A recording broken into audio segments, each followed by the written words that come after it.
les Geshe Kadampa, même s'ils voyaient une syllabe d'un texte dans la poubelle ou sur la route, par exemple, s'il y avait une simple syllabe comme nga, et ils se la mettaient sur la tête, ils la portaient au sommet de la tête pour monter, ou sur un lieu le plus propre possible, un lieu élevé, un endroit élevé, propre. Une seule syllabe, même une seule syllabe.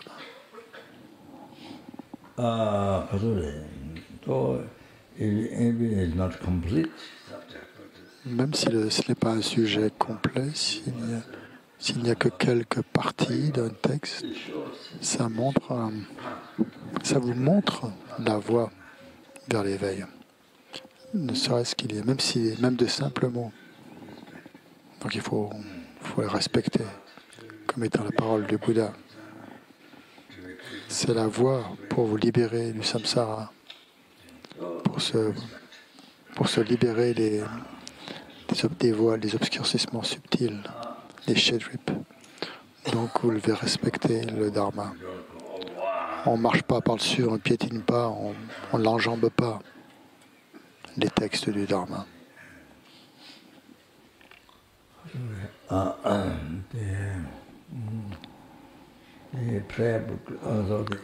Les livres de prière, dans nos centres, même dans les centres FPMT, parce que ce n'est pas tout le monde qui entend parler du refuge. Même si c'est une pratique de débutant, une pratique qu'on enseigne au début et il faut la comprendre dès le départ, même depuis le tout début. Mais il y a des gens qui ne reçoivent pas forcément d'explications là-dessus, ou ils ne lisent pas de livres du Dharma, qui ne lisent pas le Lamrim. Même si c'est des pratiques qui sont au début, quelles sont les bases pour accumuler d'incroyables mérites, comme autant de mérites qu'il y a de particules de poussière sur cette terre, sur ces montagnes, d'incroyables mérites et une purification inimaginable. Prendre refuge et de suivre donc les 8 conseils généraux du refuge, on accumule, en faisant ces pratiques, un nombre incalculable de mérites et de purification inimaginable. Donc j'ai vu dans de nombreux centres que le SPC, il y a le directeur et puis il y a le SPC qui prépare la gompa, qui met les chaises, qui met les coussins, qui arrange tout, qui met les livres de prière, qui installe, qui les met sur les choses. Et ils mettent les livres de prière sur des coussins, mais sans rien dessous, donc sans tissu pour le protéger. Donc, c'est bien de faire ça, c'est sûr, mais ça montre aussi l'ignorance de ces personnes ce qui devient du karma négatif ou ce qui est du karma positif. Ils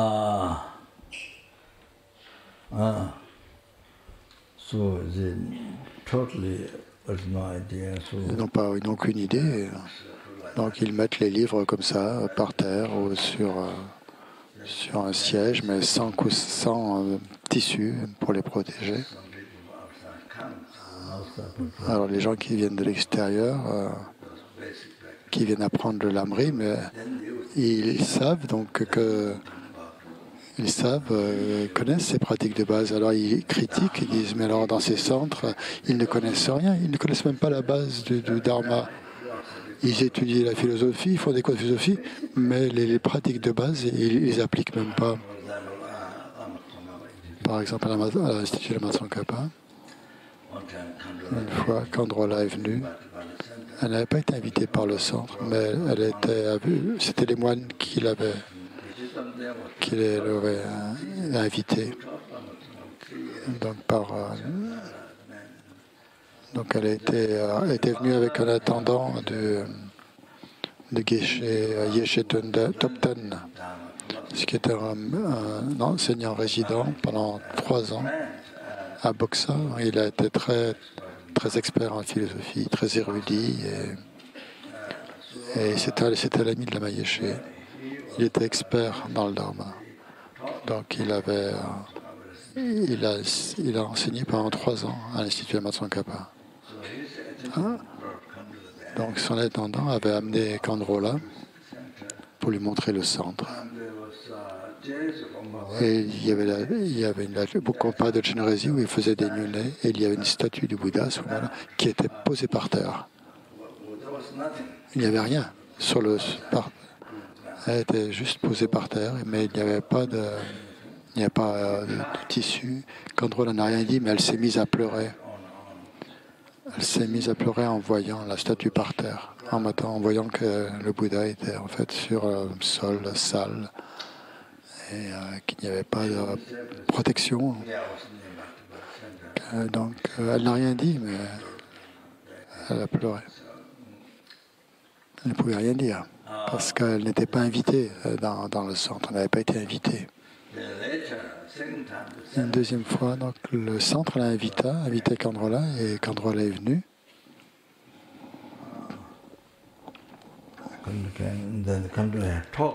Elle a parlé au directeur à ce moment-là, qui était le directeur, c'était en fait un businessman qui n'était pas très, il était nouveau dans le Dharma.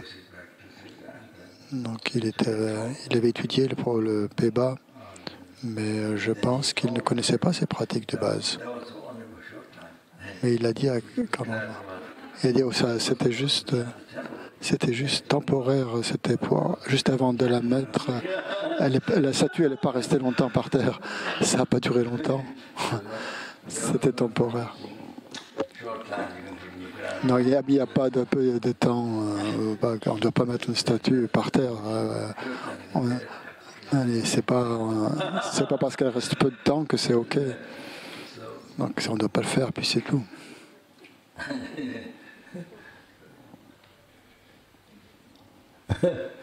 Il n'y a pas de règle qui dit qu'on peut mettre une statue par terre pendant un temps court. Le centre aussi, Geshe Jampa Gyatso était à Amatsongkhapa. Il était là à cette époque. Mais lui, il était loin. Il l'a vu, mais il ne l'a pas invité ou il n'avait pas le karma pour lui parler. Parce que, à cause des vues différentes.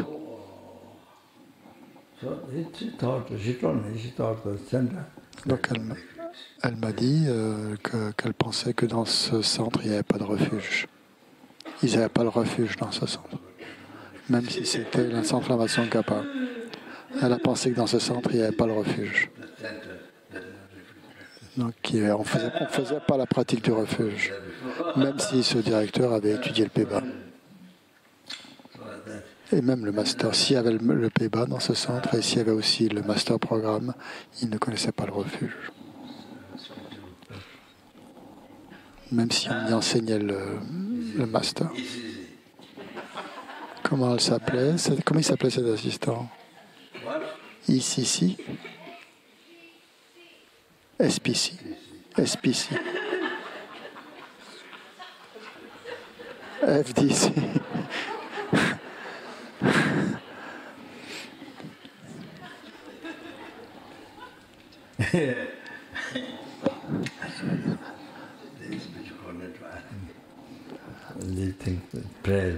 Ça veut dire SPC, ça veut dire coordinateur spirituel. Donc je pense que si on laisse des choses comme ça, on doit mettre sur un siège. On ne peut pas le laisser sur un siège sans mettre de tissu, de nappe en dessous. Donc je pense qu'elle avait fait un bon boulot, elle avait préparé la gompa, préparé les tables, tout ça, elle avait fait. Mais ça montre aussi son ignorance et son manque de respect par rapport aux objets sacrés, par rapport à cet esprit-ci. Donc, c'est pour ça que même sur les katas, donc il y a des lettres tibétaines qui sont écrites. En général, quel que soit le sujet, même l'alphabet, même chaque.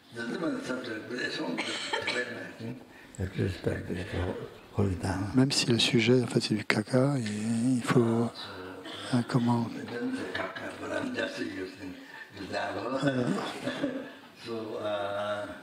Il faut respecter donc le dharma, c'est pas du caca. Donc il faut le respecter, il ne faut pas le laisser faut pas le laisser par terre, le mettre par terre, le mettre sous son siège. Même les katas, en fait, c'est comme des textes du dharma. Généralement, je ne les mets jamais sur les sièges ou sur les dingwa. Partout où il y a des lettres tibétaines, en fait, il ne faut pas le mettre dans un endroit, il ne faut pas les mettre en bas, parce qu'en fait, ce sont des objets sacrés. Donc, si vous les manquez de respect, si vous les mettez sur le plancher, sur votre lit, sur un endroit sale, c'est un manque de respect et ça crée des voiles dans votre esprit, ça l'obscurcit. Et le dharma, alors, vous s'éloigne de vous. Il n'est plus proche de votre esprit. Quand vous écoutez le dharma ou quand vous lisez, en fait, il s'éloigne de vous. Il s'éloigne. Et vous ne pouvez plus l'attraper. Vous ne pouvez plus attraper les mots. Les mots du dharma, vous ne pouvez plus les attraper. Parce que le dharma est trop loin. Vous ne pouvez plus l'attraper. Donc ça devient difficile à comprendre.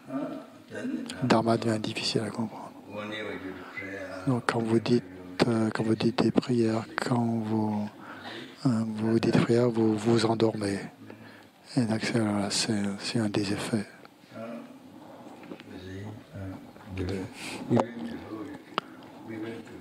Même avant c'était facile de comprendre, et puis tout d'un coup votre esprit est devenu obscurci, c'est plus difficile. C'est difficile de saisir les mots du texte. Votre esprit s'est obscurci.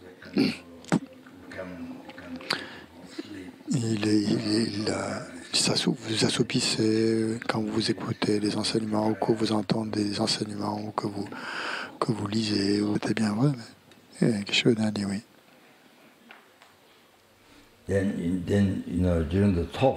Et pendant le tsok, quand on fait passer les tsok, les gens marchent en jambes, les livres de prière. Il y a la mauvaise jambe qui passe par-dessus les livres de prière. Les longues jambes des Occidentaux passent par-dessus les livres de prière. Il ne faut pas faire ça. Il faut respecter le livre de prière.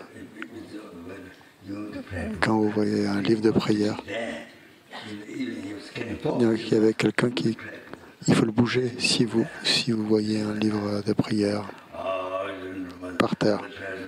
La personne marche comme ça, de long en large, et puis ils ne font pas attention. Et ça crée des obstacles. Votre esprit devient très dur. Le dharma ne peut plus rentrer, même si vous écoutez le lamrim, vous écoutez, ça ne rentre pas à l'intérieur. Ça ne vous touche pas. Parce qu'en fait, votre cerveau est devenu épais. Les voiles sont devenus épais. Je fais passer. Il n'y a rien qui va à l'intérieur. Rien ne s'absorbe à cause de ça. Donc, si vous voulez que le dharma soumette votre esprit, soit bénéfique à votre esprit,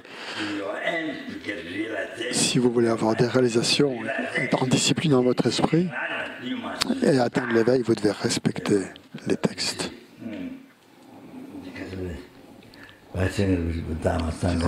Si vous avez pris refuge dans le Bouddha, Dharma et Sangha, vous devez protéger, donc respecter le Dharma, les textes. Il faut savoir ce qu'il faut éliminer, c'est ce qu'enseigne donc le refuge. Il y a des conseils dans ce qu'il faut abandonner, ce qu'il faut éliminer, et comme abandonner le mal pour les êtres. Ne plus faire de mal aux êtres. Ne plus être nuisible aux êtres et développer le bon cœur. C'est la pratique du Dharma.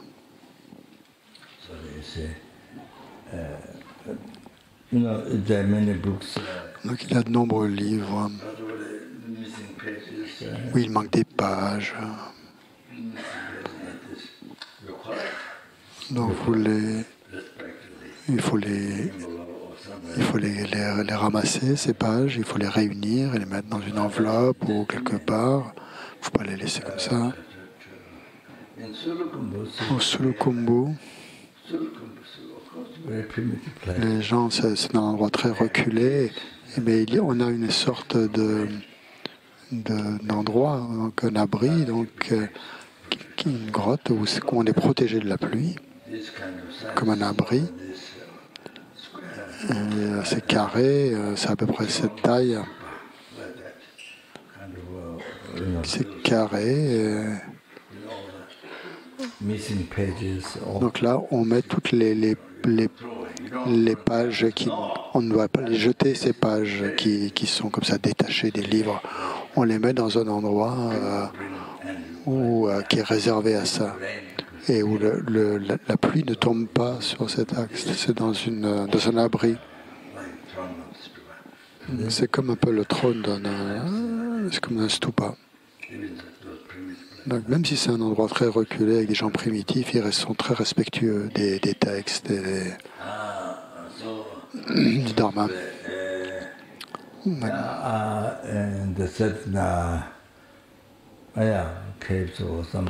Donc il y a certaines grottes ou certaines niches en fait où on protège les textes comme ça.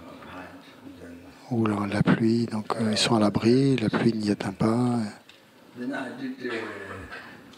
Donc c'est bien de faire ça.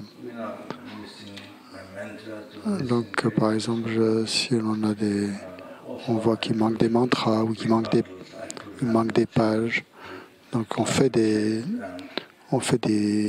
paquets et on les met autour d'un arbre, on met du scotch autour, on les attache près de la maison de Aptos, vers les arbres, donc j'ai mis autour des arbres pour ne pas les mettre à la poubelle. Donc il ne faut pas les traiter traiter les textes comme ces pages comme de la poubelle. Khebje Tulshrik Rinpoche dit qu'il fallait brûler les textes, c'était montrer de l'aversion pour le Dharma. Mais je pense pas mais d'après moi, je pense que pas simplement le fait de brûler, mais si vous renoncez aux objets de dévotion, aux objets de respect, si vous abandonnez ça, si vous abandonnez ce respect, si vous renoncez à être respectueux par rapport au Dharma, par rapport aux lettres du Dharma,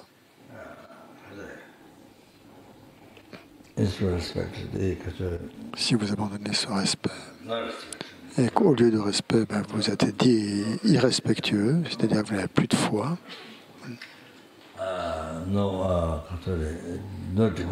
plus de dévotion.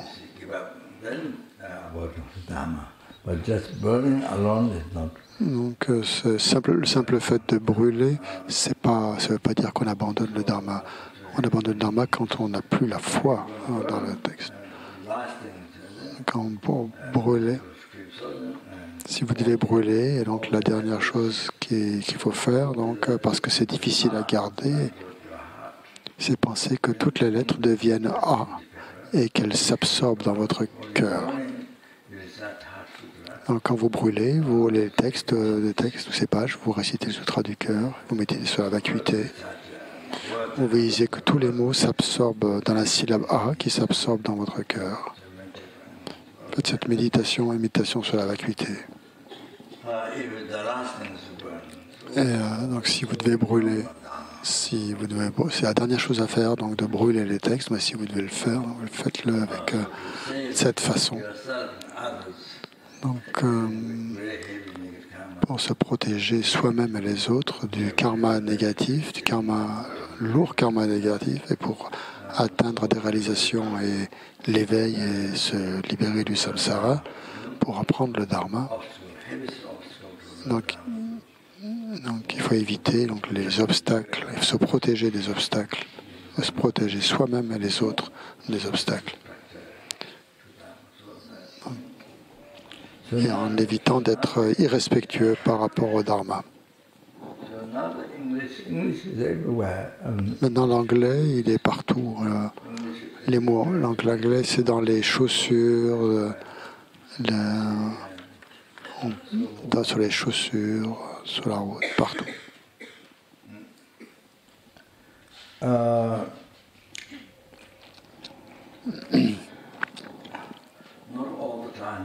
Mais pas tout le temps. Mais quand il y a des lettres anglaises, des mots anglais sur la porte que vous devez franchir, si vous devez marcher sur les lettres, j'essaye de visualiser que l'on passe en dessous. On passe sous les lettres. Quand le texte du Dharma, il ne faut pas donc. Il faut toujours visualiser qu'on passe en dessous du Dharma. Donc il y a un mantra à réciter. Et vous récitez un mantra. Donc. Si par exemple vous devez marcher sur un texte, vous visualisez à ce moment-là que vous passez en dessous et vous récitez un mantra approprié. Est-ce que vous connaissez ce mantra?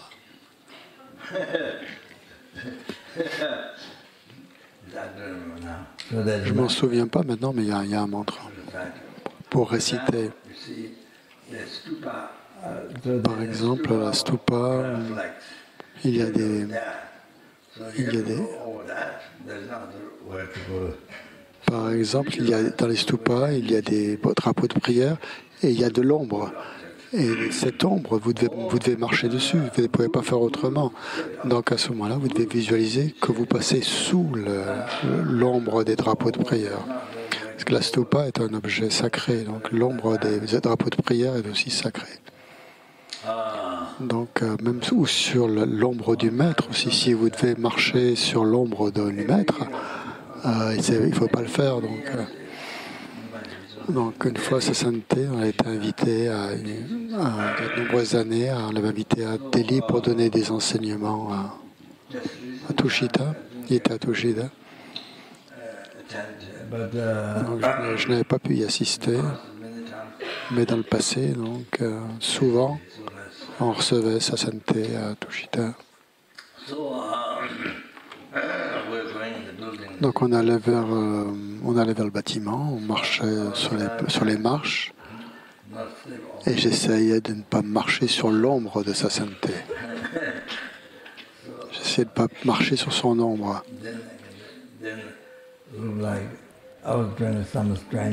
Et les gens me regardaient faire, ils trouvaient que je me trouvais bizarre. Et qu'est-ce qu'il fait? Qu'est-ce que tu fais là? Je faisais des gestes pour essayer de ne pas marcher sur l'ombre de la sainteté. Je faisais toutes sortes je me contorsionnais dans différentes positions et les gens trouvaient ça bizarre. Ils disaient, mais qu'est-ce que tu fais là?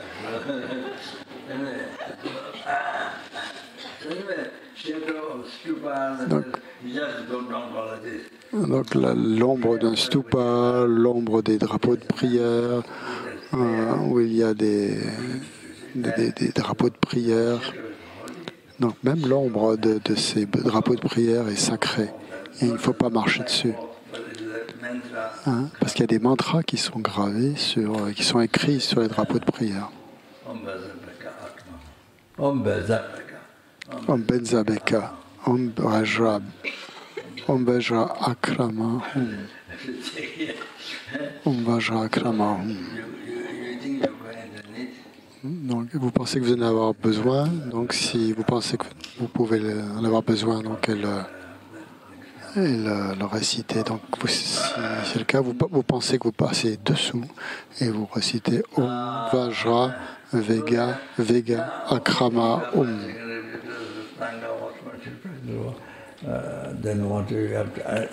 Om Vajra Vega Akrama.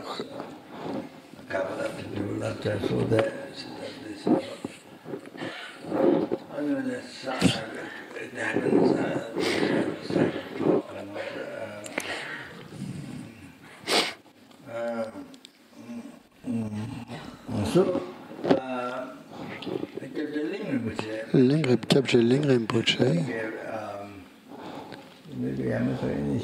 peut-être qu'il avait donné l'initiation Diamantaka, je ne me souviens pas, à Darjeeling. Il y a un nouveau monastère de Gum. Il était resté 6 mois dans ce monastère. Il avait montré l'aspect de la paralysie, donc à une main. Donc les plus grands docteurs étaient venus et il avait quelque chose qui avait la taille d'un... Il devait jouer avec quelque chose qui ressemblait à un œuf, qui servait à un massage. Donc je suis allé, c'était le soir et j'y suis allé. Il y avait il est allé manger, donc il y avait un jeune garçon qui s'appelait Tupten Dorje. Donc il l'a.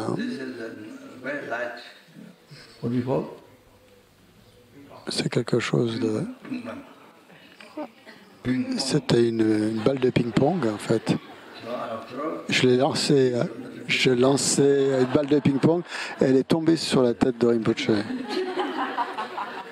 Donc c'était, bien sûr, c'était très léger. Je l'ai lancé et elle a atterri sur la tête de Rinpoche. Et sa tête, son crâne était très brillant. J'ai entendu ça faire ting.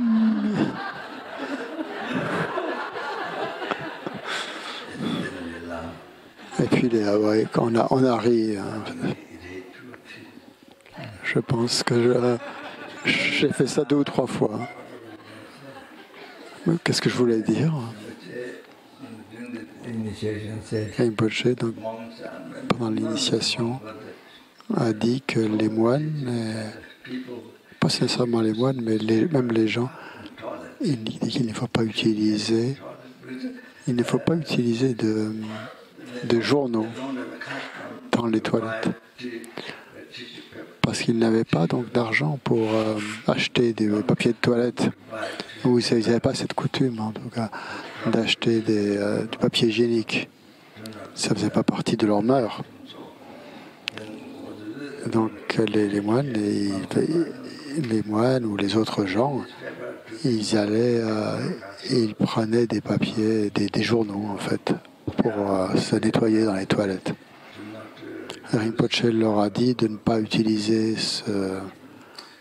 des papiers, des nœuds, ni pour les toilettes, ni pour nettoyer les tables. C'était pas respectueux.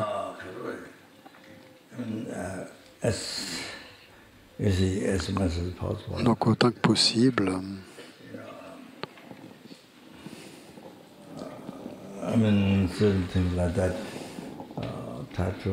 essayez donc de montrer un peu de respect.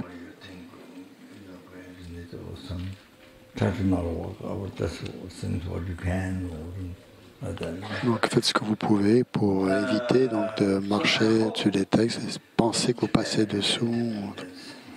J'espère que quand le Tibet sera indépendant, j'espère qu'ils n'utiliseront pas les lettres tibétaines. Ils ont déjà des marques.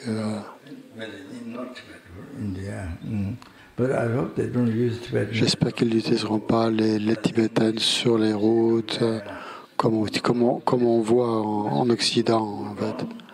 Parce que les gens qui ne connaissent pas le Lamrim, qui ne connaissent pas les fondements du Dharma, en fait, ils ne savent pas que ce sont des objets sacrés. Donc, ils ne connaissent que la culture occidentale. Donc, en Occident, on utilise donc des mots pour tout, pour les chaussures et tout ça. On met des mots sur les chaussures, tout ça. Mais j'espère que quand le Tibet sera indépendant, ils ne feront pas pareil. Ils n'utiliseront pas les lettres tibétaines pour les mettre n'importe où. Parce que ça crée beaucoup de karma négatif d'utiliser les lettres comme ça, de cette manière.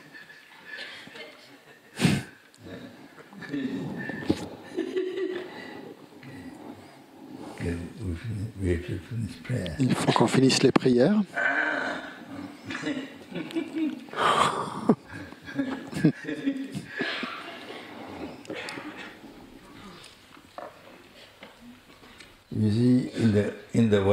Dans les pays occidentaux, combien de temps le Dharma va durer? Combien le Dharma va durer? Combien de temps?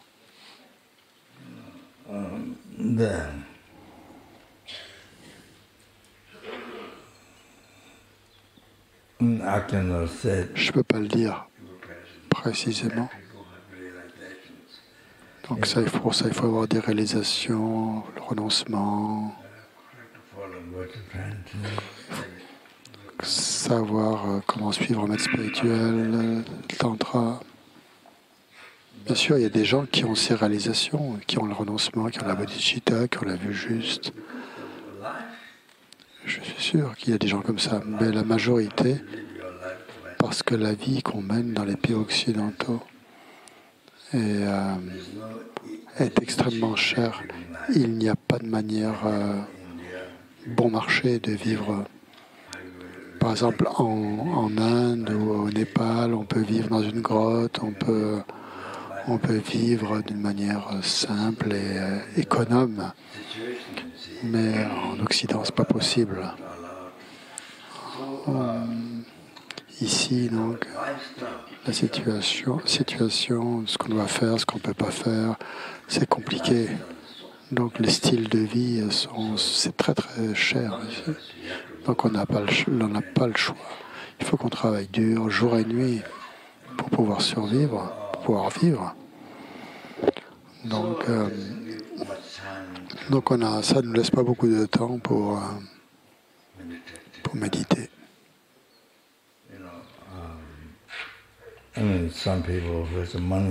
Donc il y a bien sûr des gens qui collectent des fonds, qui amassent de l'argent, mais ce n'est pas la majorité des gens. Pour la plupart, le Dharma est quelque chose de superficiel. On met de la tsampa sur l'eau, ça ne va pas à l'intérieur, ça reste à la surface de l'eau. C'est comme la tsampa. La tsampa ne va pas au fond de l'eau, elle reste dessus.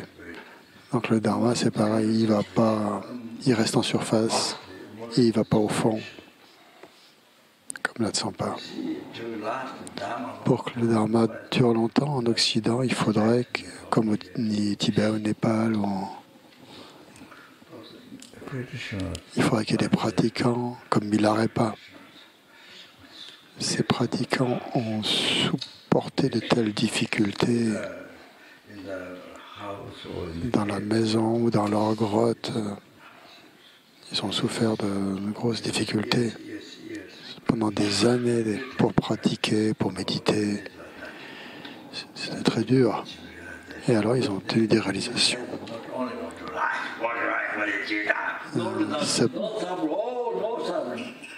Non, non. Alors,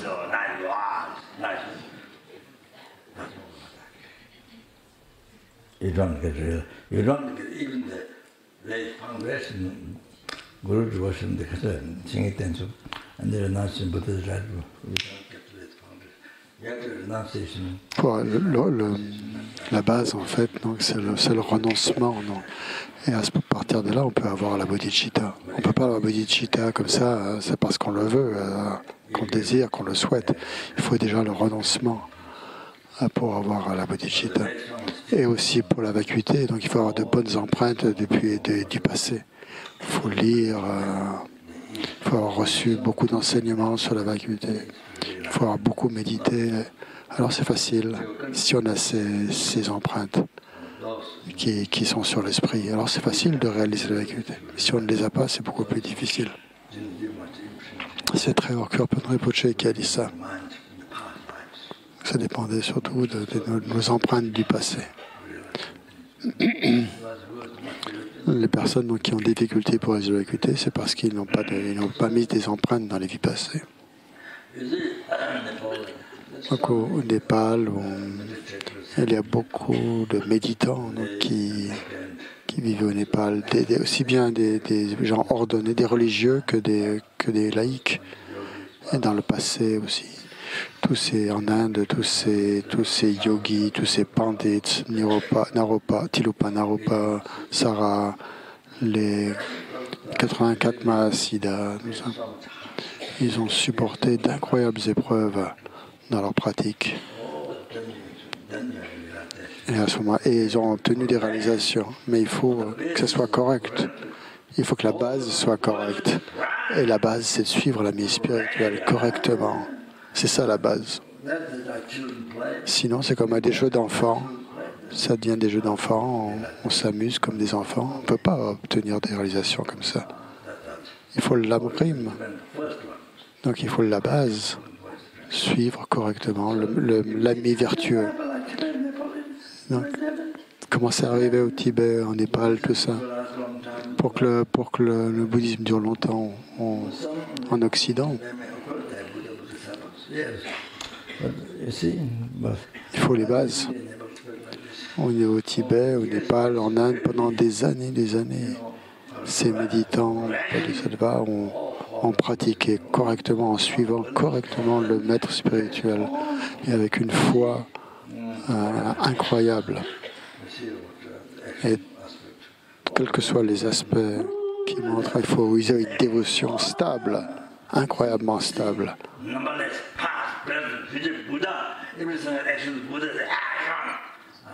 Et il voit donc que le gourou, en fait, les actions d'un gourou, ce sont les innombrables actions des Bouddhas. Sinon, on pratique comme des enfants. Et ça mène à rien. On récite les mots, mais ça ne touche pas. Donc ça ne peut pas durer longtemps. C'est trop superficiel.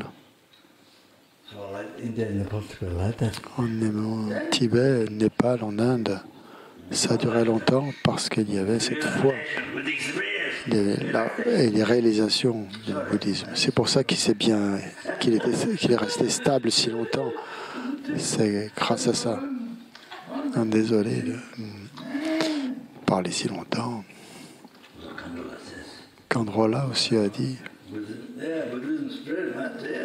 le bouddhisme se répand, bien sûr, en ce moment, dans les discours généraux, mais ça reste superficiel. Au Tibet, au Népal, en Inde, comme Milarepa. Il faut être comme Milarepa. Il avait toutes sortes dans différentes grottes et il a obtenu des réalisations pratiquant les tantras. Et il n'y a pas que lui, de grands yogis, d'être nombreux, des gens, des religieux, des laïcs. Ils ont complètement dévoué leur vie au Dharma. Ils ont consacré leur vie au Dharma, à la pratique. Mais bien sûr, comme, combien de temps le Dharma va durer en Occident? Ça dépend en fait de la profondeur. Donc c'est arrivé très, très, très souvent en Inde, au Népal et au Tibet. Mais bien sûr, après, c'est historiquement, ça dépend des dirigeants du pays. À la fin, donc, en Inde, le bouddhisme a dégénéré. Le bouddhisme a dégénéré et après il est allé au Tibet. Il a quitté l'Inde pour aller au Tibet. Quand il a dégénéré à cause des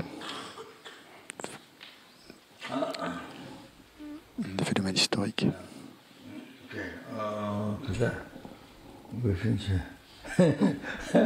Okay.